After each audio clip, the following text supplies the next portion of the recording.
Germany in the early 1920s was in all aspects a divided, humiliated, and devastated nation.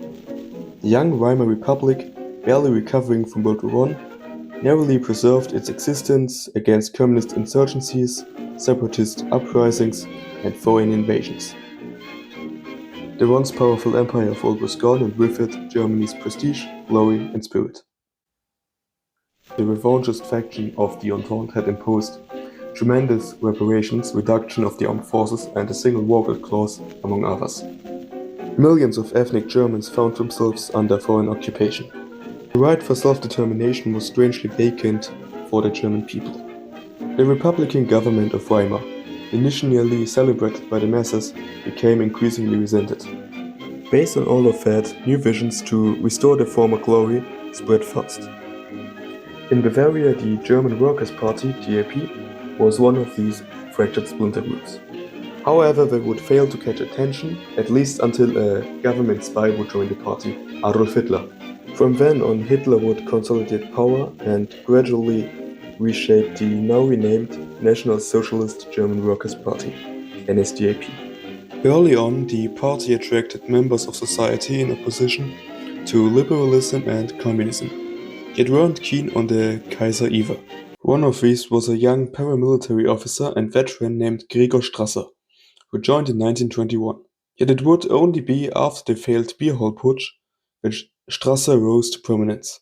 With Hitler imprisoned, the party split into a southern and northern wing. Gregor and his brother Otto would come to lead the northern half, gathering the völkisch ideological and anti-capitalist elements of the party.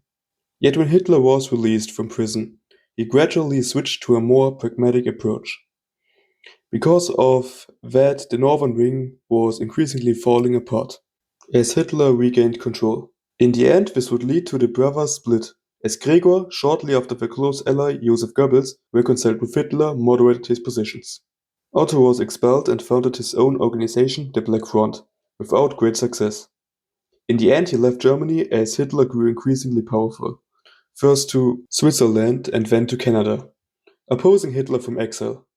Gregor, meanwhile, was unsuccessfully trying to synthesize the revolutionary vision with Hitler's central leadership.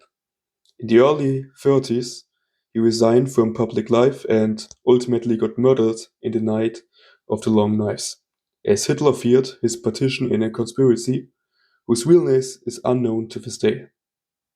With his brother gone and World War II overshadowing the world, Otto fell in utter obscurity. In 1955, he was eventually allowed to return to Germany. One final time, he threw his head into politics with the DSU, the German Social Union, which, just as the SRP or NDP, were crushed in the times of Adenauer's pro-American regime. Admitting defeat, Otto withdrew, dying peacefully in 1974. Now let's look at the actual beliefs of Strasserism. Fortunately, the brothers left a decent amount of work outlining the vision. We will mainly look at Hitler and I, Germany Tomorrow, the National Socialist Letters, and the thoughts about the tasks of the future. Strasser's divergence dates back to the mid-1920s, with Otto's publications of the National Socialist Letters addressed to allies of the Northern Ring. These are the earliest known attempts to provide an ideological foundation rooted in revolutionary socialism, completely opposed to the reactionary right, strongly opposing Hitler's funding by the business elites. However, this socialism was from the start fiercely anti-Marxist, fiercely anti-capitalist, and fiercely nationalistic. The letters articulated the social revolutionary spirit of the original 25-point program of the original party. Yet during the Bamberg Conference in 1926, it became obvious that Hitler had reasserted absolute control. Thus, Strasser's vision was dismissed as Marxist tendencies. The result was Gregor moderating in his stance, trying to reason with Hitler, while Otto grew resented and left the party in 1930. From there on, Gregor became mostly relevant to our story. Otto, meanwhile, went on to found the Black Front as what he deemed to be true National Socialism. The same year, the Black Front program was published, outlining the ideological vision in 10 points. These are: revolution, national and socialist unity, abolition of interest and usury, nationalization of banks and major industries, cooperative organization of economy, land distribution, new social order, people state, spiritual renewal and Christian ethics, and a united Europe of free nations. From the beginning, the Black Front diverged from orthodox Nazism in their rejection of cooperation with financial elites of any kind. Otto himself declared any kind of move towards legality and cooperation with the bourgeois right to be treasonous, denouncing it as strangulation of the revolution. This anti-capitalist character wouldn't stop at rhetoric though. In Germany Tomorrow, he remarked, quote, "For it is an obvious fact that a capitalist economic system can no longer perform its function, this being plainly shown by the huge numbers of the unemployed, the proletarialization of the middle class, the ruin of the peasantry, and the failure to provide openings for the members of the rising generation." For the Strassers, the legitimacy of an economic system stems from its ability to satisfy the people's needs, which capitalism at the time did not. Through this, he explains the general rejection of Anglo-Saxon capitalism, which at least in its natural form was foreign to Germany. However, it was to be noted that Otto, at least in theory, was open to economic pragmatism, stating, "The capitalist economy would persist if it could continue to perform its task of ensuring for all Germans a sufficiency of food, clothing, and shelter." A key factor of Strasserism outside the economics is Otto's disdain towards Prussia as an entity, referring to it as cancer resulting from an excessive and boundless proliferation. For Otto, German history between the 30 Years' War and the 20th century was ultimately the conflict between the Frederican Prussian and Frisian Austrian. In the end, Prussia triumphed and founded Germany as a united nation. Yet in reality, this mostly meant a centralized Great Prussia. In his words, Prussia contributed to the overriding concept German, without completely merging their identity into it, thus equal to cancer. Instead of the centralized empire prior, this new German state would be localist in nature. The goal was to achieve voluntary cooperation of all German tribes, exercising more local self-governments than the Swiss cantons. Now you may wonder why I'm telling you all of this. But the truth is, Strasserism is not merely an ideology. While writing this script, I realized that it is an allegory for the cultural divide of Germany. In some way, you even could interpret Strasserism as a logical conclusion of the southern German ethos. For outsiders, it may appear as Germany is split in West and East. Yet this is merely a remnant of the Cold War. Much like Britain, France, and Italy, the split is between North and South. At its core, this divide practically goes back all the way to antiquity. Tribes like the Alemanni, Suebi, or Windeliki were clan-based, emphasizing community-based governance under guidance of kinship, ritual, and consensus. In Germania, Roman scholar Tacitus describes the Germani as people fundamentally opposed to Roman decadence, embodying honor, hospitality, and attachment to soil.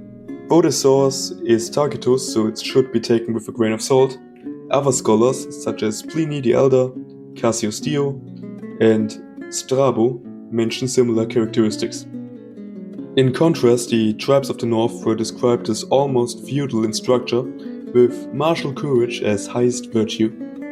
For reference, Arminius, the literal founding father of Germany and victor of Teutoburg Forest, was a northern chief of the Cherusci, and it didn't stop in ancient times. After Rome's collapse, the land of the Alemanni and Bavarians remained close to the Latin and Christian order.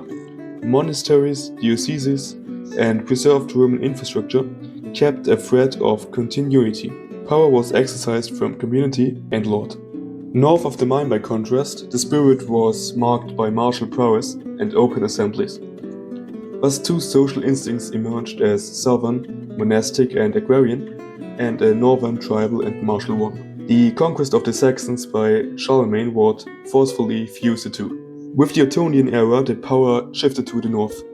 Swabia and Bavaria struggled for the preservation of autonomy, resulting in the rebellions of 937 by Otto's half-brother Tankmar, of 1953 by Swabian and Lotharingian nobles, and 1974 by Henry II. They were ultimately crushed, but signaled a stark contrast of both worlds, one of hierarchy and the other of locality.